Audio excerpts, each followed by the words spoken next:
کہ یہودیوں سے کہہ دیجئے آپ اپنے بیٹوں کو لے آؤ، میں اپنے بیٹوں کو لے آتا ہوں، تم لوگ اپنی عورتوں کو لے آؤ، میں اپنی عورتوں کو لے آتا ہوں، تم خود بھی آ جانا، میں بھی آ جاؤں گا، اور سب مل کے ایک میدان میں اکٹھے ہوں گے اور پھر دعا کریں گے، تم لوگ بھی کرنا میں بھی کروں گا کہ اللہ تعالیٰ یہ دو گروپ تمہارے سامنے کھڑے ہیں،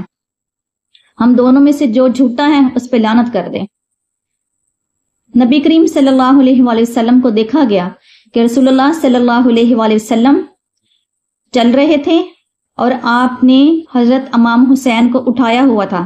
اور حضرت امام حسن رضی اللہ تعالیٰ عنہ آپ کی انگلی پکڑ کے چل رہے تھے۔ آپ کے پیچھے حضرت فاطمہ الزہرا رضی اللہ تعالیٰ عنہ تھی اور حضرت فاطمہ الزہرا رضی اللہ تعالیٰ عنہ کے پیچھے حضرت علی آ رہے تھے۔ یہی اہل بیت ہیں اور آگے ان کی جو اولاد ہے وہ بھی اہل بیت ہیں، اور رسول اللہ صلی اللہ علیہ وآلہ وسلم کی تمام ازواج جو ہیں اور باقی بیٹیاں یا چھوٹے بیٹے چاہے وہ بچپن میں فوت ہو گئے وہ سارے اہل بیت میں شامل ہوتے ہیں۔ امام حسین رضی اللہ تعالیٰ عنہ ایک بار ان کے ساتھ رسول اللہ صلی اللہ علیہ وآلہ وسلم محبت کر رہے تھے، پیار کر رہے تھے، تو ایک شخص کہنے لگا، ایک صحابی کہنے لگے یا رسول اللہ آپ حسین کے ساتھ کتنی محبت کرتے ہیں؟ تو حضرت محمد صلی اللہ علیہ وآلہ وسلم کہنے لگے میں تو حسین کے ساتھ محبت کرتا ہی ہوں، اللہ تعالیٰ بھی حسین کے ساتھ بہت محبت کرتا ہے۔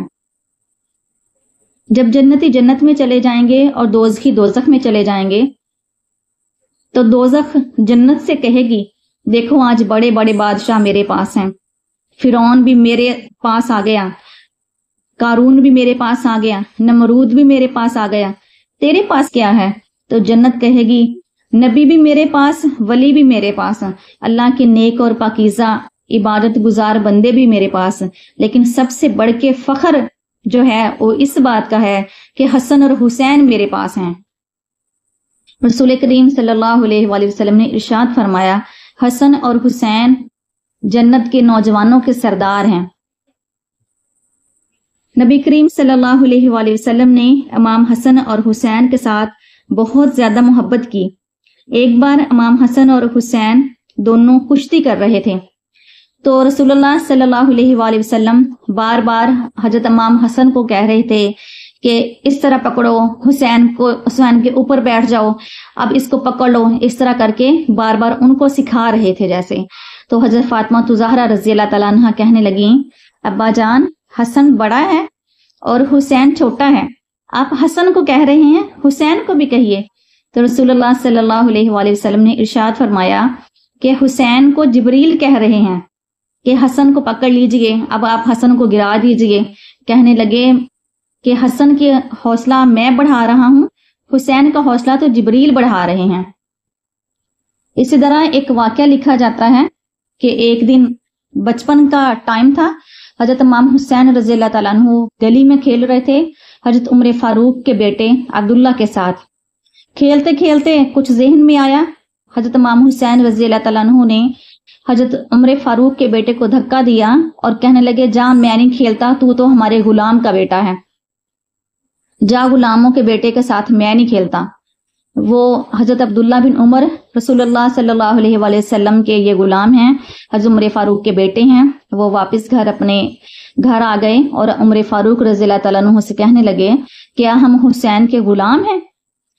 حضرت عمر فاروق کہنے لگے کیا ہوا؟ امام حسین کی یہ بات عبداللہ بن عمر نے اپنے بابا حضرت عمر فاروق رضی اللہ تعالیٰ عنہ کو بتائی کہ حسین نے مجھے کہا ہے جاؤ تو ہمارے غلام کا بیٹا ہے، ہم تمہارے ساتھ نہیں کھیلتے۔ حضرت عمر فاروق کہنے لگے کیا سچ مچ ایسے ہی کہا؟ کہنے لگے جی ہاں سچ مچ ایسے ہی کہا ہے۔ حضرت عمر فاروق رضی اللہ تعالیٰ عنہ امام حسین کے پاس گئے اور کہنے لگے ایک تحریر لکھی اور کہنے لگے کیا کہا تھا آپ نے عبداللہ کو؟ کہنے لگے میں نے کہا تھا تو جا میں تیرے ساتھ نہیں کھیلتا، تو ہمارے غلام کا بیٹا ہے۔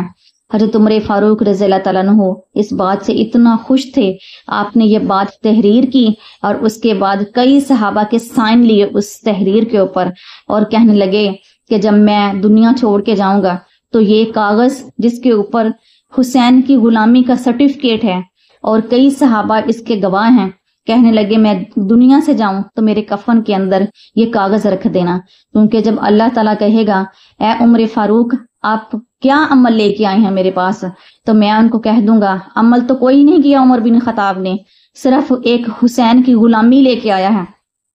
اس غلامی کو قبول کیجئے اور مجھے معاف کر دیجئے، میری بخشش فرما دیجئے۔ اللہ تعالیٰ سے دعا ہے اہل بیت کے ساتھ ہمیں سچی محبت کرنے کی توفیق عطا فرمائے۔ وما علینا الا البلاغ المبین۔